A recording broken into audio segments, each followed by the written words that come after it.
Hello, good morning mga katropa. So, ano tayo? Dahil maaga pa, so lakad muna tayo. Pasok. May oras pa naman tayo para maglakad. Bumaba tayo sa sasakyan yung Pawilihan Street. Ayan. Medyo siguro mga ano to, mga 10 to 15 minutes. Nandun na tayo. Yakang-yaka. So yan, magandang morning sa ating mga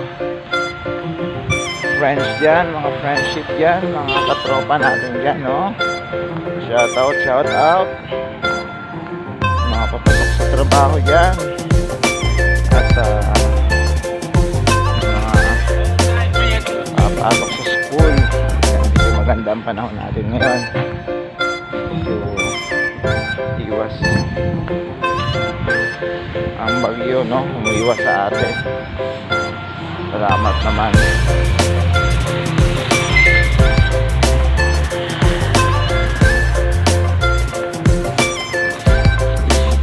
Morning po.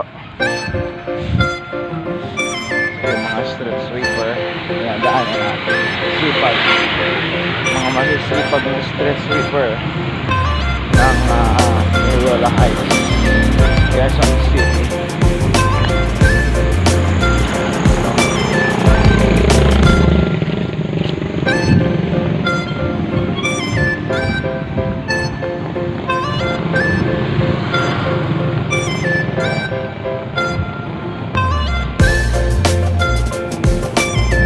Nakakatuwa lang dito talaga, kahit hindi siya traffic ang area na to, sumusunod sila sa traffic lights, protocol.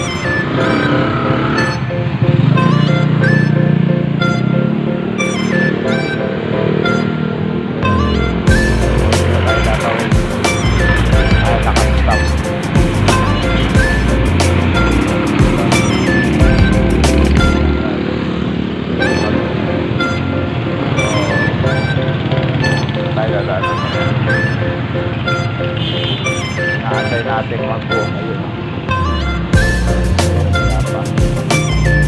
Pagka hindi naman masyadong maraming sasakyan, pwede tayong mag-ano. So, yan. So, kasi ito, free. Okay na. Hindi masyadong maano traffic. Sa mga ganitong umaga, wala masyadong traffic.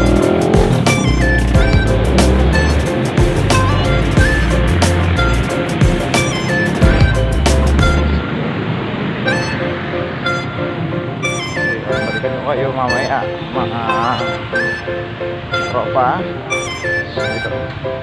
Maraming salamat sa ating mga followers dyan, sa mga bagong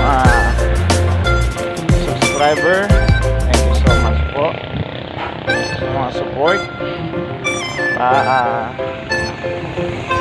Like and share na lang po ng aking mga video, lalo na po doon sa ating YouTube channel, sa aking pong Cherry Palos Vlog, maging sa aking TikTok account.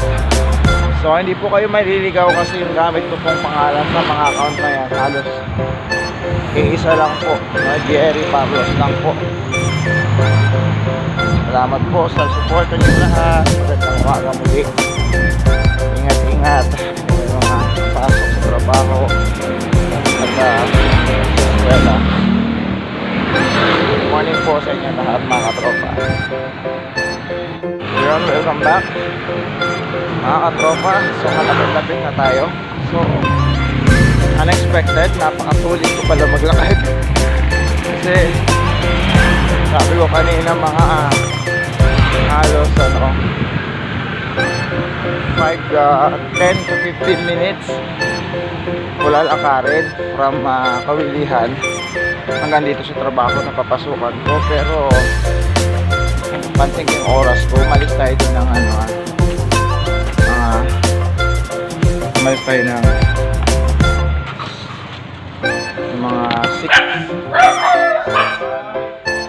6 6:48 dumating tayo dito. Mga anong oras? 6:55. So, ibig sabihin 48 halos 6-7 minutes lang natin nilakad mula doon sa kanto.